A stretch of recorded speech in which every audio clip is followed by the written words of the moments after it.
Hello मेरे प्यारे दोस्तों, स्वागत है आप सभी का इस कहानी 369 में। चलिए आज कहानी करते हैं शुरू। कविता जी अपनी बड़ी बहू संध्या से आवाज लगाते हुए कहती हैं, बहू जरा एक कप कड़क चाय तो बना देना, तुम्हारे पिताजी की तबीयत आज कुछ ठीक नहीं है। सुबह से ही लगातार खांसी आ रही है। मुंह बनाते हुए संध्या कहती है, माँ जी अभी घंटे भर पहले ही तो पिताजी ने चाय पी है, अब फिर से चाय की फरमाइश कर रहे हैं। बाल बच्चों वाला घर है और दूध भी बाजार से आता है, अब सारा दूध चाय में ही खर्च कर देंगे तो बच्चों के लिए क्या रखेंगे। पिताजी से बोल दो अभी चाय नहीं बन पाएगी। इतना कहकर चिड़चिड़ा कर बहू नहाने के लिए चली गई। लेकिन कविता जी ठगी से खड़ी रह गई कि अब अपने ही घर में उन्हें चाय बनाने के लिए बहू से पूछना पड़ रहा है। बहू ने एक कप चाय बनाने के लिए मना कर दिया। मेरे पति की तबीयत इतनी ज़्यादा खराब है, उनके लिए चाय बनाने में भी मुझे सोचना पड़ता है। तभी कमरे से कविता जी के पति शेखर की आवाज़ आती है कि चाय में अदरक अच्छे से डाल देना। सुबह चाय में अदरक नहीं थी। कविता जी पति की आवाज़ सुनकर कमरे में आती हैं और कहती हैं कि अभी दूध खत्म हो गया है, जब आ जाएगा तब आपके लिए चाय बना दूंगी। और कुर्सी पर रखे हुए बहुत सारे कपड़े जिन पर खांसी की वजह से उनके पति ने उल्टी कर दी थी, धुलने के लिए चली जाती है। रात में शेखर जी को इतनी तेज खांसी आ रही थी कि खांसी की वजह से उन्हें उल्टी हो गई। सारे कपड़े गंदे हो गए, साथ ही साथ चादर और तकिया भी धुलने के लिए हो गए थे। सारे कपड़ों को धोकर कविता जी ऊपर छत पर सुखाने के लिए डाल दे आती हैं, क्योंकि सर्दियों के दिन है, धूप भी हल्की ही होती है, सूखने में भी टाइम लगता है। तब तक बहू नहा कर निकलती है और कहती है कि पूरे घर में कितनी गंदगी फैला रखी है, चारों तरफ से बदबू आ रही है। माँ जी पूरे घर की साफ सफाई भी कर देना, मैंने तो नहा लिया है, मैं नहाकर या समेटने वाली नहीं हूँ। कविता जी बोली, बहू वैसे भी रोज ही साफ सफाई का काम मैं ही करती हूँ, तो कर दूंगी। बस आज थोड़ा लेट हो गई क्योंकि रात में बहुत सारे कपड़े गंदे हो गए थे, सोचा पहले उनको धुल दूँ फिर साफ सफाई का काम करूँगी। इतने में बहू बोली, हाँ घर में रहोगी तो थोड़ा बहुत काम तो करना ही पड़ेगा। सुना किसको रही हो, हम भी तो तुम्हें बना कर खिला रहे हैं। इतना कहकर बहू अपने कमरे में चली जाती है। कविता जी इस बात को अच्छी तरह से समझ रही हैं कि कुछ दिनों से बहू बेटे का व्यवहार बहुत बदल गया है। बात बात पर बहू उन्हें सुनाने लगती है। चाहते हुए भी कविता जी कुछ नहीं कह पाती हैं। बहू अपने कमरे में बैठकर अपनी माँ से बात करने लगती है।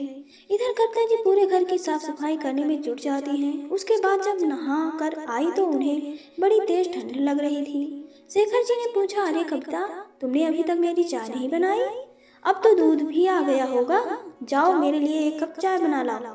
कविता जी को ठंड लग रही थी, इसलिए वह रसोई में जाती हैं और अपने लिए भी एक कप चाय बना लेती हैं।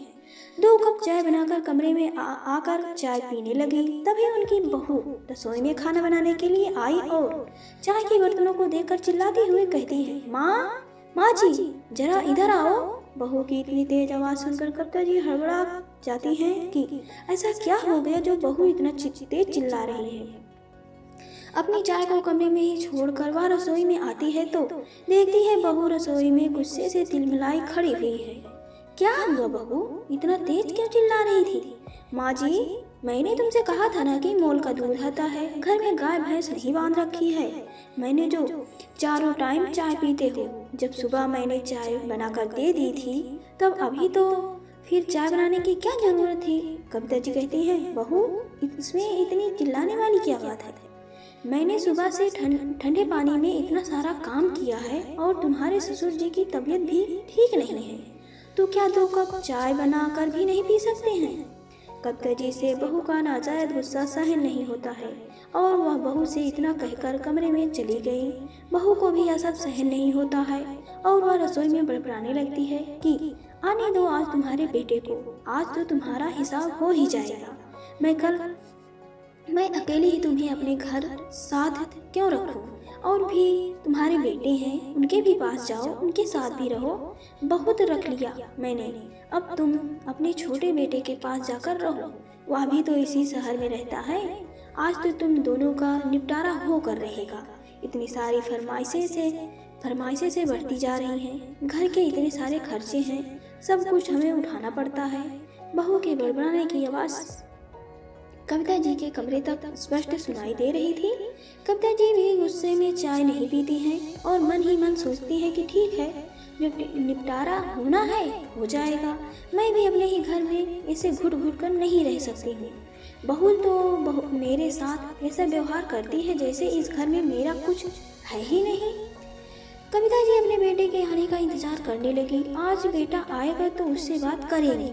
इधर बहू भी अपने पति से बात करने के लिए बैठी हुई थी, लेकिन शाम होते होते जब उनका बेटा धीरू आया तब तक शेखर जी की तबीयत बहुत ज़्यादा खराब हो चुकी थी। खांसी बंद होने का नाम ही नहीं ले रही थी। अपने पति की बिगड़ी हुई हालत को देखकर कविता जी घबरा जाती हैं और बेटे से कहती हैं कि बेटा, अपने पिताजी को जल्दी से डॉक्टर को दिखा लाओ। कल पूरी रात खांसी की वजह से उल्टियाँ करते रहे और आज तो उनकी तबीयत कुछ ज़्यादा ही खराब लग रही है। धीरू कहता है, ठीक है माँ, मैं अभी कपड़े बदल कर आता हूँ और पिताजी को डॉक्टर के पास ले जाता हूँ। लेकिन जैसे ही अंदर कमरे में जाता है तो संध्या उसे भड़काते हुए कहती है, क्या जरूरत है तुम्हें अपने पिताजी को डॉक्टर के पास ले जाने की? हम लोग उन्हें अपने पास रख रहे हैं, खिला पिला रहे हैं, क्या यही काम है? अब तुम अपने छोटे भाई से कहो कि वह पिताजी को डॉक्टर के पास दिखाने के लिए ले जाए। हर चीज में पैसे हम ही खर्च क्यों करें? जितनी तेजी के साथ धीरू कमरे के अंदर गया था, उतनी ही तेजी के साथ वापस भी आ गया और कहता है, माँ, आज मैं ऑफिस में बहुत थक गया था, बहुत सारा काम था। तुम ऐसा करो, नरेश को बुला लो, वही पिताजी को अस्पताल के लिए ले जाएगा, इलाज करा लाएगा। कविता जी को बेटे के बदले हुए तेवर स्पष्ट समझ में आ रहे थे कि थोड़ी देर तक जो बेटा अपने पिताजी को अस्पताल ले जाने के लिए तैयार था, वह कमरे में जाते ही इतनी जल्दी थक गया। कविता जी अपने छोटे बेटे नरेश को फोन करती है, जो कि उसी शहर के दूसरे घर में रहता है। दोनों घर एक दूसरे के 5 मिनट की दूरी पर बने हुए हैं। नरेश पिताजी की तबीयत का सुनकर घर तो आता है, लेकिन डॉक्टर के पास ले जाने में आनाकानी करता है और कहता है, माँ, मैं अपनी दुकान का काम छोड़कर आया हूँ, अभी तो डॉक्टर के पास नहीं ले जा सकता। भैया अभी ऑफिस से वापस आ गए हैं, आप उन्हीं के साथ पिताजी को दिखाने के लिए भेज दो। फिर दबी आवाज में नरेश अपने माँ से कहता है, और फिर माँ, पिताजी की पेंशन भी तो भैया ही रखते हैं। अब मैं ठहरा बिजनेस वाला आदमी, कभी बिजनेस में मुनाफा होता है तो कभी घाटा मुनाफा तो चलता ही रहता है। अब ऐसा करो, ऐसा तो है नहीं कि हर महीने मेरे पास सैलरी आ रही है। भैया की तरह मेरे पास हर महीने सैलरी नहीं आती, और जब भैया अपनी सारी पेंशन रखते हैं तो आपकी सारी पेंशन रखते हैं तो वही आपको डॉक्टर के पास दिखाएंगे। नरेश की दो टूक बात सुनकर कविता जी को अपने आने वाले बुढ़ापे का अंदेशा हो जाता है कि उनका बुढ़ापा कैसा होने वाला है। वह दोनों बेटों की मनसा बहुत अच्छी तरह से समझ रही थी और मन ही मन उन्होंने सोच लिया था कि वह इसका उपाय जरूर निकालेंगी। सब कुछ बहू बेटों को देने के बाद भी आज जब उन्हें जरूरत पड़ती है तो बहू बेटे एक दूसरे पर डाल देते हैं और दुख तकलीफ में भी हमारा साथ देने की जगह आनाकानी करते हैं। एक भी बेटा उनके पति को डॉक्टर के पास नहीं ले जाता है। पूरी रात कविता जी इसी चिंता में रहती हैं। रात भर नींद नहीं आती है। दो बेटे होते हुए भी पति को कोई अस्पताल दिखाने नहीं ले गया। कविता जी इधर से उधर करवट बदल रही है। बीच बीच में शेखर जी भी खांसी की वजह से उठ जाते हैं तो उनको पानी देती है। कविता जी को इस तरह परेशान देखकर शेखर जी पूछते हैं, क्या हुआ कविता, आज तुम कुछ ज्यादा ही परेशान लग रही हो, कोई बात है क्या? पति के पूछने पर कविता जी की आंखों में आंसू आ गए और वह कहती है, इतनी तबीयत खराब होने पर भी एक भी बेटा आपको अस्पताल डॉक्टर दिखाने नहीं ले गया, जबकि उनके पास पैसों की कोई कमी नहीं है। हम अपनी पेंशन का सारा पैसा बड़ी बहू के हाथ में रख देते हैं। इतना सब करने के बाद भी बेटा बहू हमारी कदर नहीं करते हैं। अगर आज हमारा यह हाल है तो जिस दिन हम दोनों बहू बेटे पर आश्रित हो जाएंगे उस दिन हमारा क्या होगा? मुझे तो अपने आने वाले बुढ़ापे की चिंता सताई जा रही है। आज तो चलो आपकी सेवा करने के लिए मैं हूँ, और कल को अगर हम दोनों ही बीमार हो गए तो हम दोनों की देख रेख कौन करेगा? जब मेरे दोनों बेटे पैदा हुए थे तो तुम्हारी माँ कितनी खुश हुई थी कि चलो तुम्हारे 2 बेटे पैदा हुए हैं, घर में 2 बहुएं आएंगी। तुम्हें किसी बात की चिंता नहीं होगी। शेखर जी अपनी पत्नी को समझाते हुए कहते हैं, अरे कविता, तुम तो फालतू में ही चिंता कर रही हो। बेटा थक गया होगा इसलिए ऐसा कह दिया है। कल ही मैं उसे कहूँगा तो डॉक्टर के पास ले जाएगा। कविता जी अपने पति के लिए काढ़ा बनाकर लाई। वह काढ़ा पीकर सो जाते हैं, लेकिन कविता जी को पूरी रात नींद नहीं आई। उन्होंने सोच लिया था कि आप आज अपनी बहू बेटों से साफ साफ शब्दों में बात करके रहेगी। जब सभी लोग घर में नाश्ता कर लेते हैं तो उसके बाद कविता जी अपने बेटे से कहती है, बेटा मुझे 5,000 रुपए चाहिए। 5,000 की बात सुनकर बहू बेटे दोनों ही ऐसे देखते हैं जैसे कविता जी ने 5,000 रुपए नहीं, पता नहीं क्या मांग लिया हो। माँ जी, तुम 5,000 रुपए का क्या करोगे? और मेरे पास से इतने पैसे नहीं हैं तुम्हें देने के लिए। क्यों बेटा, तुम अपना भी पैसा कमाते हो और मेरे पेंशन के भी पैसे रखते हो, तो उन्हीं पेंशन के पैसों में से मुझे 5,000 दे दो। मुझे तुम्हारे पिताजी को डॉक्टर को दिखाने के लिए जाना है। बहू कहती है, माँ जी, जरा सी खांसी में 5,000 रुपए कहाँ से खर्च हो जाएंगे? घर पर काढ़ा पिलाती रहो, ठीक हो जाएंगे। डॉक्टर को दिखाने की क्या जरूरत है? कविता जी बहू से बोली, काढ़ा पीते पीते पूरा हफ्ता निकल गया है, खांसी सूख गई है। अगर ज्यादा दिन तक खांसी रही तो डॉक्टर ने पिछली बार ही बोला था कि टीबी हो जाएगी। जब ऐसा हो गया तो मैं क्या करूँ? संध्या गुस्से में दमकते हुए बोली, माँ जी, हम अकेले ही पिताजी का इलाज क्यों करवाएं? कल नरेश भी तो आया था पिताजी को दिखाने के लिए, क्यों नहीं गया? कविता जी बोली, बहू तुमसे इसलिए कहते हैं क्योंकि तुम लोग हमारी पेंशन रखते हो। पहला हक तो तुम दोनों का ही बनता है। बहू बोली, यह तो कोई बात नहीं माँ जी, हम आपकी पेंशन ही तो रखते हैं, लेकिन यह सबको पता है कि आपने नरेश के बिजनेस को खड़ा करने में कितना पैसा लगाया है और उसका घर भी तो आपने ही बनवाया है, तो क्या वह दोनों आपको नहीं दिखा सकते हैं? बहू की बात सुनकर कविता जी चकित रह जाती हैं और अपने पति की तरफ देखने लगती हैं। शेखर जी कहते हैं, बेटा यह तुम कैसी बातें कर रहे हो? अभी 6 महीने पहले ही तो तुम सबने बैठकर यह निर्णय लिया था कि पिताजी की पेंशन को जो रखेगा वह उनकी देखभाल करेगा। फिर आज ये सब बातें क्यों कर रहे हो? बड़ी बहू ने ही सबसे पहले इस बात पर हाँ किया था कि पूरे पेंशन मेरे हाथ में देना, मैं आप लोगों की पूरी देखभाल करूंगी। अभी तो 6 महीने ही निकलने हैं और बहू अपनी बात से बदल रही है। बात इतनी बढ़ गई कि बड़ी बहू ने छोटे बेटे बहू को भी अपने घर बुला लिया था और चारों में तू मैं होने लगी। कविता जी और शेखर चुपचाप से देख रहे हैं। दोनों की आंखों में आंसू है। अब बेटों को लड़ते हुए देखकर कविता जी सोचने लगती है कि जब दोनों छोटे थे तो इसलिए लड़ते थे कि मैं माँ के साथ सोऊंगा और छोटा कहता था कि मैं माँ के साथ सोऊंगा। मैं दोनों को आसपास सुलाकर दोनों के ऊपर हाथ रखकर सोती थी। लेकिन बड़े हो जाने पर बच्चे कितने बदल जाते हैं। आज अपने माता पिता की जिम्मेदारियों को लेकर दोनों बच्चे लड़ रहे हैं कि कौन उनके बुढ़ापे की जिम्मेदारी उठाएगा।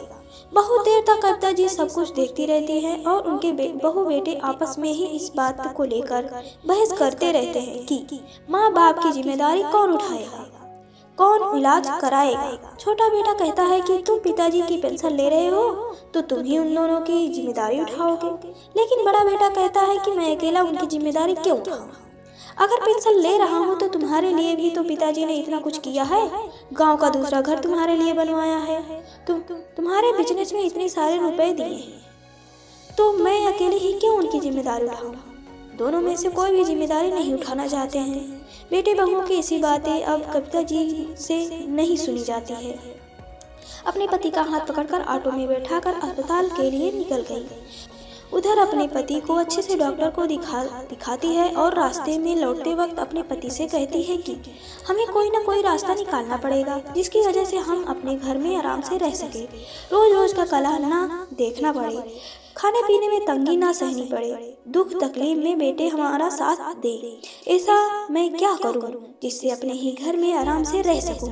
यह सारी बातें करते करते कविता जी घर आ जाती है। जैसे ही कविता जी घर आई तो घर के माहौल को देखकर चौंक गई। घर पर बहू बेटे का माहौल अलग ही दिख रहा है। दोनों ही बेटे बहू ऐसे शांत और प्रसन्न दिख रहे हैं जैसे कुछ हुआ ही ना हो। बहू बेटे के चेहरे के हाव भाव देखकर कविता जी समझ जाती है कि कुछ तो बात जरूर है। तभी दोनों बेटे कविता जी के पास कमरे में आते हैं और कहते हैं, माँ कहाँ गई थी? नाराजगी के साथ कविता जी कहती है, जब बुढ़ापे पर बेटे बहू नहीं सुनेंगे तो क्या? अपने पति को डॉक्टर को भी नहीं दिखाऊंगी। अपने पति को डॉक्टर के पास ले गई थी। फिर दोनों कहते हैं, माँ तुम्हें पता है हम सब ने एक निर्णय लिया है, आप उसको सुनोगे तो बहुत खुश हो जाओगी। शेखर जी कहते हैं, तुम लोगों ने ऐसा क्या निर्णय लिया है जिसकी वजह से इतने प्रसन्न दिख रहे हो? जरूर अपने ही मतलब का होगा, तभी इतने खुश दिख रहे हो। तो बहुएं कहती हैं, पहले सुन तो लो तब कुछ बात करना। कविता जी को अपने बहू बेटे की बातों को सुनकर बहुत गुस्सा आ रहा है।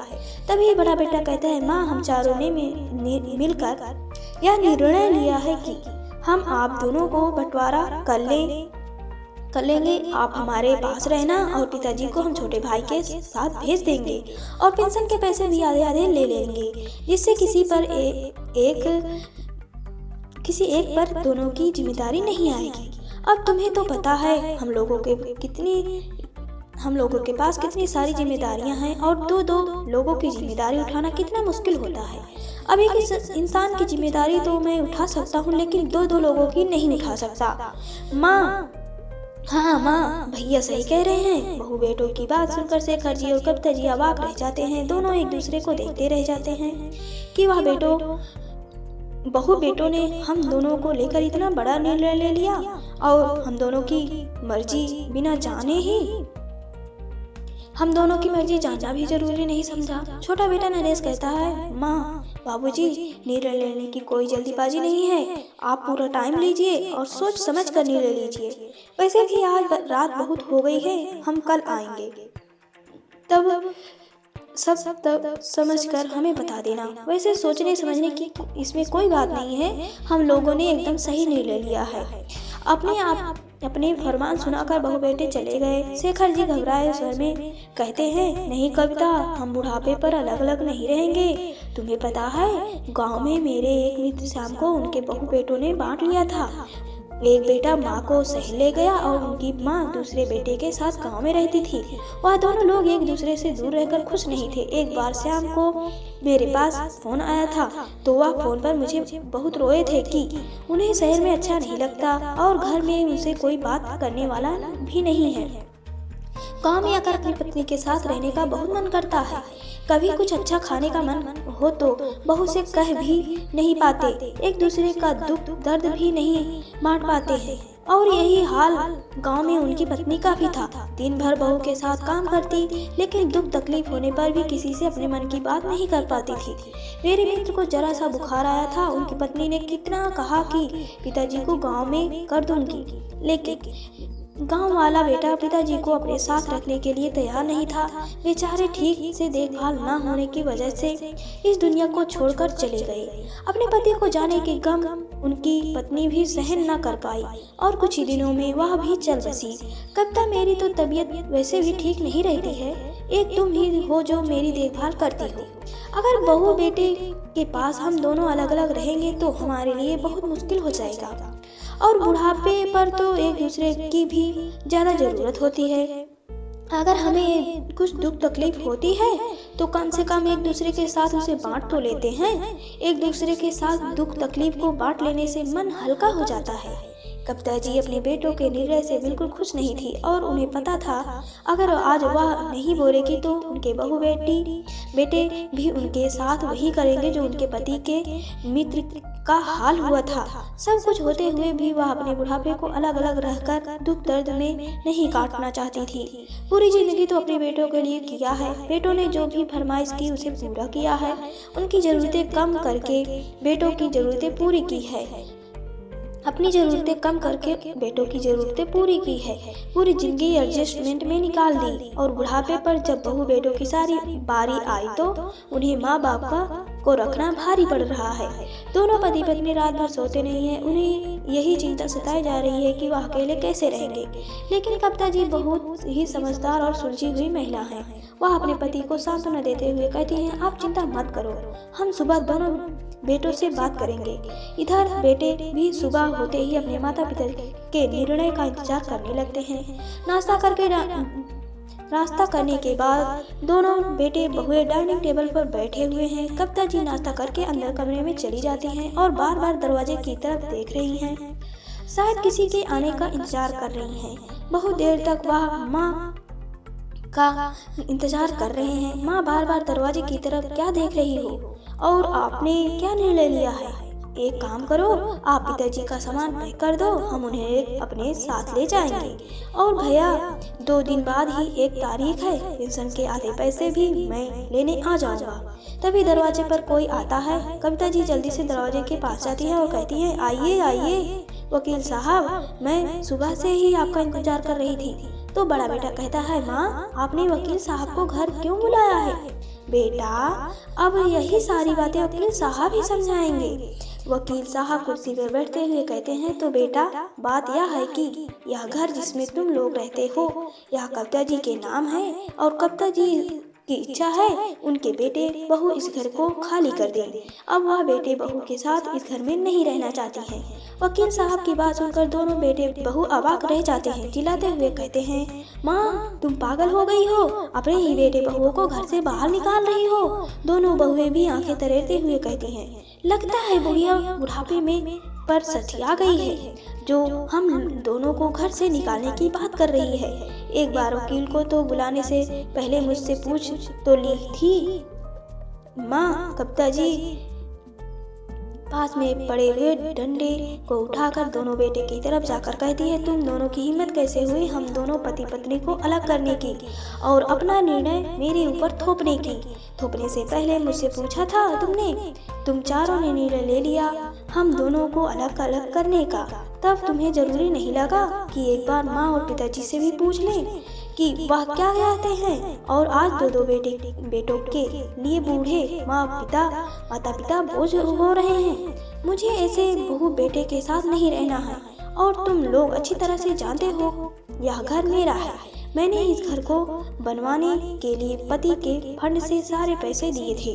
छोटे बेटे नरेश से भी कविता जी कहती हैं, नरेश तुम्हारे बिजनेस में जितने भी पैसे लगाए थे सारे पैसे सूद समेत दे जाओ। माँ तुम अपने ही बेटों के साथ ऐसा कैसे कर सकती हो? उनको दिए हुए पैसे सूद के समेत वापस कैसे मांग सकती हो? क्यों बेटा क्यों नहीं मांग सकती? जब तुम्हें सब कुछ देने के बाद भी तुम लोग अपने पिताजी को डॉक्टर को दिखाने के लिए नहीं ले जा सकते, 1000 रुपए खर्च नहीं कर सकते, तो हम लोग बुढ़ापे पर तुम दोनों पर अपने लाखों रुपए क्यों लुटाएं? वकील साहब कहते हैं, माता जी मैं आगे के कागजात तैयार करवाता हूँ। और बेटे से कहता है, तुम भी अपने रहने का इंतजाम कहीं और कर लेना। इतना कहकर वकील साहब चले जाते हैं। अपनी माँ के ऐसे स्वरूप को देखकर दोनों बहू बेटे के होश उड़ गए। उन्होंने तो ऐसा कभी सोचा ही नहीं था कि उनकी माँ कभी भी ऐसा कर सकती है। उन्हें तो लग रहा था सब कुछ लेने के बाद चुपचाप घर से बाहर काम करवाएंगे और दोनों को अलग अलग करके रखेंगे, लेकिन आज तो उनकी चाल उन पर ही उल्टी पड़ गई। अगर वह दोनों माता पिता को अलग अलग करने की बात नहीं रहते तो आज कविता जी इतना बड़ा कदम नहीं उठाती। दोनों बहू बेटों को समझ में आ जाता है कि वह जो करने जा रहे थे उसकी वजह से उन्हें कितना नुकसान हो रहा है। अपनी गलती को मानकर माफ़ी मांगने के लिए आ जाते हैं या यह कहिए कि लालच में अपनी माँ से माफ़ी मांगने लगते हैं और कहते हैं, माँ आप दोनों इसी घर में रहिए और हमें भी इसी घर में रहने दीजिए। हम आपको कहीं भी जाने के लिए नहीं कहेंगे और घर के कोई काम भी नहीं कराएंगे। बहू कहती है, हाँ माँ जी मैं आपसे घर के कोई काम नहीं करवाऊंगी, तीनों टाइम समय से खाना नाश्ता दूंगी, लेकिन आप हमें इस घर से मत निकालिए। कविता जी बेटे बहू की बात सुनकर कुछ नहीं कहती हैं। डंडे को एक तरफ पटक कर पति का हाथ पकड़कर कमरे में आ जाती हैं। अपनी पत्नी के ऐसे रौद्र रूप को देखकर शेखर जी कहते हैं, कविता आज तो तुमने कमाल कर दिया। हाँ जी, अगर हम अपना सब कुछ बेटे बहू को दे सकते हैं तो जरूरत पड़ने पर हमें इसका एहसास दिलाना भी बहुत जरूरी है, वरना बेटे बहू को हमारा सब कुछ लेने के बाद भी यह लगता है कि 2 रोटी देकर भी हम पर एहसान कर रहे हैं। मुझे उनके एहसान की रोटी नहीं खानी है। सब कुछ मेरा होते हुए भी पूरे हक के साथ खानी है, और यह सब कुछ मैंने उन्हें सबक सिखाने के लिए किया था। अब आगे से हम दोनों को अलग करने का और हम दोनों को परेशान करने की उनकी हिम्मत भी नहीं पड़ेगी। और अब से मैं पेंशन के पैसे भी नहीं दूंगी, अपने पास रखूंगी। पहले ही उन दोनों को बहुत कुछ दे दिया है। कविता जी के इस निर्णय के बाद तो उनके बेटे बहू उनकी बड़ी सेवा करने लगे। माँ जी करने लगे, और कभी भी उनसे गलत नहीं बोलते। खाने पीने में टोका टाकी नहीं करते, क्योंकि उन्हें पता है अगर कुछ भी गड़बड़ किया तो माँ जी घर से निकाल देंगी। तो दोस्तों, कभी कभी अपने लिए कठोर निर्णय लेना भी बहुत जरूरी होता है, फिर चाहे सामने अपना बेटा बहू ही क्यों ना हो। अगर बात आत्मसम्मान पर आ जाती है तो कविता जी की तरह निर्णय लेना जरूरी हो जाता है। तो दोस्तों, आपको कहानी कैसी लगी हमें कमेंट करके जरूर बताएं, और वीडियो को लाइक करें, शेयर करें और चैनल को सब्सक्राइब करें। मिलते हैं अगली कहानी में, तब तक के लिए अपना ख्याल रखें। Bye bye.